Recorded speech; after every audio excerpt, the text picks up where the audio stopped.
Gente, o que vocês vão ver agora parece cena de filme de terror, mas é realidade pura. Imaginem a cena. Madrugada de sábado em Florianópolis, um jovem de 24 anos acaba de cometer o crime mais brutal possível. Matar a própria mãe a facadas enquanto ela dormia. E sabe o que ele faz depois? Não foge, não se desespera, não chora. Ele simplesmente lava as mãos, troca de roupa, senta numa cadeira e pega o telefone. Quando a polícia atende, ele diz com uma frieza que gelou o sangue dos policiais: "Oi, eu matei minha mãe." Assim, do nada, como se estivesse pedindo uma pizza, uma frieza que nem nos filmes mais sinistros a gente vê. Mas aqui vem o mais perturbador. Esse jovem não era um qualquer. Davi era um prodígio, um ex-campeão de xadrez que representou o Brasil em competições internacionais, aprovado na UFSC. Uma mente brilhante que conquistou o mundo com sua inteligência. E, de repente, essa mesma mente genial se transformou numa máquina de matar friamente calculada. A pergunta que está deixando todo mundo sem dormir é: como um jovem tão brilhante vira um monstro tão calculista? O que acontece na mente de alguém para planejar friamente a morte da própria mãe e ainda ter a audácia de ligar para a polícia como se nada tivesse acontecido? Essa história tem reviravoltas que vão deixar vocês de queixo caído, porque Davi criou uma versão dos fatos que parece roteiro de Hollywood. Mas será que é verdade ou pura manipulação? Essa história parece tão surreal que até lembra aqueles filmes psicológicos onde você fica se perguntando quem é o vilão de verdade. Tem filmes como Run que retratam exatamente esse tipo de situação. Mãe controladora que droga o filho para mantê-lo dependente. Mas aqui estamos falando da vida real e a realidade superou qualquer roteiro de cinema. Era por volta das 5h30 da madrugada de sábado, 2 de agosto, quando Davi Sulzbacher acordou. Mas não foi um despertar comum. Foi o despertar de alguém que já havia tomado a decisão mais sinistra de sua vida. A execução do plano foi fria, meticulosa, digna de um mestre estrategista do xadrez. Davi foi até o quarto da mãe e usou a desculpa mais banal possível. Disse que ia tomar banho. Era só um pretexto para ter acesso ao cômodo onde Lisete, de 61 anos, ainda estava deitada. Ele saiu, foi até a cozinha, pegou uma faca e voltou com o sangue frio de um assassino profissional.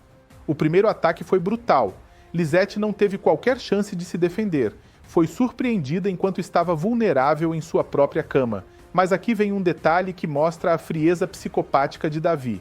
Quando a primeira faca quebrou durante o ataque, ele não parou, não se desesperou. Davi saiu calmamente, foi até a cozinha, pegou uma segunda faca e voltou para terminar o que começou. Metódico, calculado, sem pressa. Como se estivesse executando uma jogada de xadrez que havia estudado por horas. Depois de garantir que a mãe estava morta, Davi fez algo que nem nos filmes mais perturbadores a gente vê. Ele lavou as mãos, trocou de roupa, sentou numa cadeira e pegou o telefone. Quando a polícia militar atendeu, escutaram uma das frases mais geladas da história criminal de Santa Catarina. "Oi, eu matei minha mãe." Gente, imaginem o choque do policial que atendeu essa ligação. Uma confissão direta, sem rodeios, sem emoção, como se fosse a coisa mais natural do mundo. A frieza na voz foi tanta que até policiais experientes ficaram impressionados. Quando as viaturas chegaram na residência, no bairro Carvoeira, os agentes encontraram uma cena que jamais vão esquecer. Davi estava sentado, tranquilo, com as mãos limpas, esperando.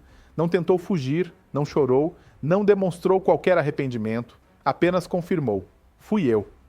Aqui que a história fica ainda mais sinistra, porque Davi contou uma versão dos fatos que parece roteiro de filme psicológico. E olha que coincidência, existem filmes que retratam exatamente essa situação. Mãe manipuladora que droga o filho para mantê-lo sob controle. Segundo Davi, desde a infância ele era vítima de um esquema diabólico da própria mãe. Ele alega que Lisete o dopava com medicamentos antes de levá-lo ao psicólogo, causando sintomas artificiais de autismo. O objetivo? Conseguir um laudo falso e assim manter controle total sobre a vida do filho. A versão é de arrepiar. Uma mãe que supostamente transformou o próprio filho numa cobaia humana, administrando drogas que causavam alucinações, fraqueza e sonolência. Tudo para construir uma redoma de vidro ao redor dele e impedir que tivesse vida social normal. Mas aqui vem a pergunta que está tirando o sono dos investigadores. Será que essa versão não é apenas o plano B de um psicopata genial? Porque Davi teve anos para assistir filmes, estudar casos parecidos e criar a defesa perfeita para seu crime. Vamos analisar friamente os fatos, porque as contradições nessa história são gritantes. Se Davi realmente era dopado e manipulado desde criança, como ele conseguiu ser campeão estadual de xadrez múltiplas vezes? Como representou o Brasil no Campeonato Mundial da Juventude de Xadrez na Grécia em 2015? Como foi aprovado no curso de Engenharia Mecânica da UFSC? Como manteve uma rotina ativa de mais de 19 mil partidas de xadrez online? Como foi aluno exemplar no Colégio Catarinense, um dos mais tradicionais de SC? Gente, essas conquistas exigem concentração máxima, raciocínio lógico apurado e estabilidade mental. Como alguém supostamente dopado consegue ter performance de gênio em atividades que demandam clareza mental total? Tivemos acesso a informações exclusivas sobre o comportamento de Davi que revelam um padrão psicopático clássico. A frieza demonstrada durante todo o processo é característica do que especialistas chamam de transtorno de personalidade antissocial, ausência total de empatia, falta completa de remorso e capacidade extrema de manipulação. Davi aplicou no crime a mesma mentalidade estratégica que o tornou campeão de xadrez, só que desta vez a peça que ele decidiu sacrificar foi a própria mãe. E tem um detalhe ainda mais perturbador. Registros mostram que Davi esteve ativo na plataforma de xadrez online até 4 dias antes do crime, ou seja, ele estava jogando, pensando estrategicamente, planejando jogadas e, simultaneamente, arquitetando o assassinato da mãe.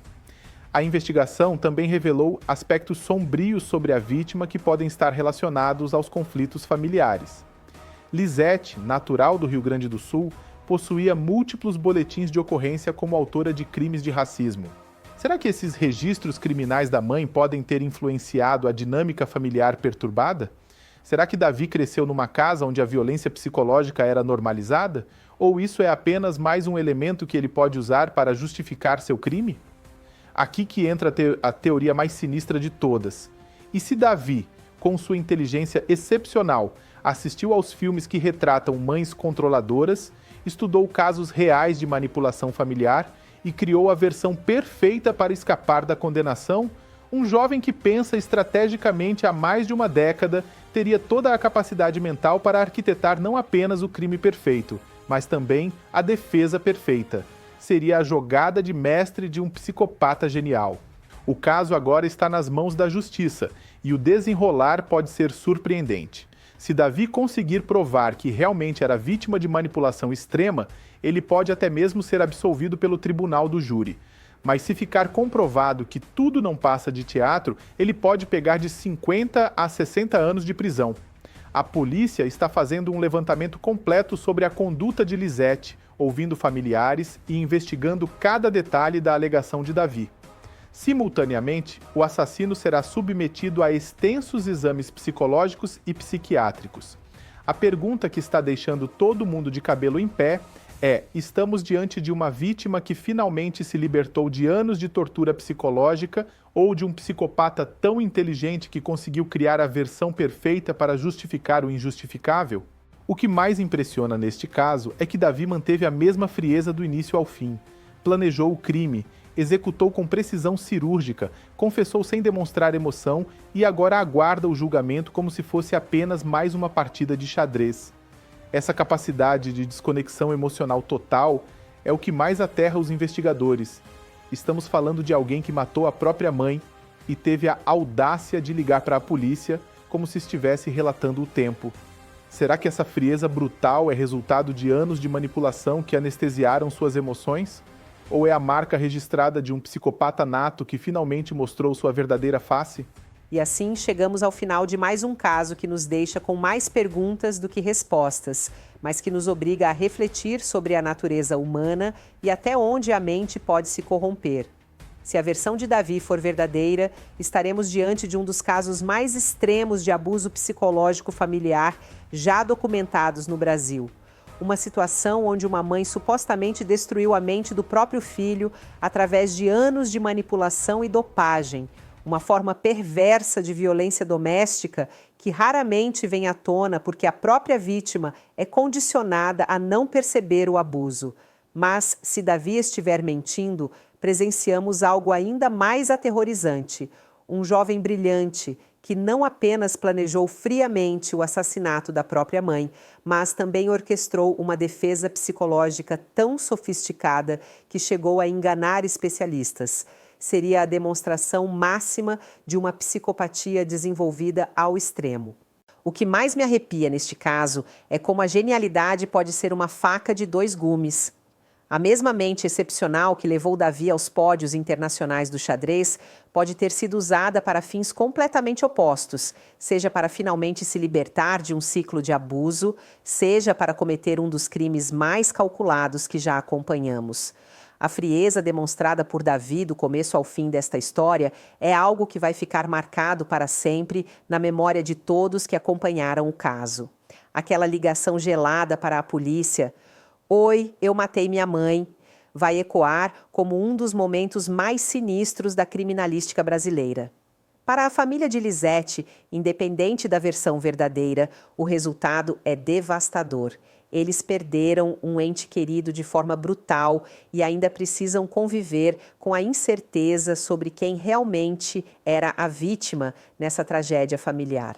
Este caso nos força a questionar quantas situações de manipulação familiar extrema podem estar acontecendo ao nosso redor sem que percebamos.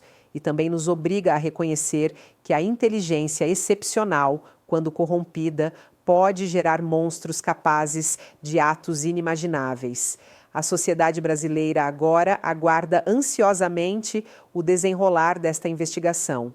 Os próximos meses serão cruciais para determinar se estamos diante de uma tragédia familiar com vítimas dos dois lados ou se presenciamos a ascensão de um dos criminosos mais inteligentes e manipuladores da nossa história. Gente, eu quero muito saber a opinião de vocês sobre este caso. Vocês acreditam na versão do Davi ou acham que ele está manipulando toda a situação? Será que um jovem tão brilhante pode realmente ter sido vítima por tantos anos? Ou essa genialidade foi usada para criar o crime e a defesa perfeitos? Deixem seus comentários, compartilhem este vídeo, porque casos como este precisam ser debatidos pela sociedade. E que Deus ilumine os investigadores e a justiça para que a verdade, seja ela qual for, finalmente venha à tona. O Diário Geral vai continuar acompanhando cada desenvolvimento deste caso que chocou o Brasil inteiro.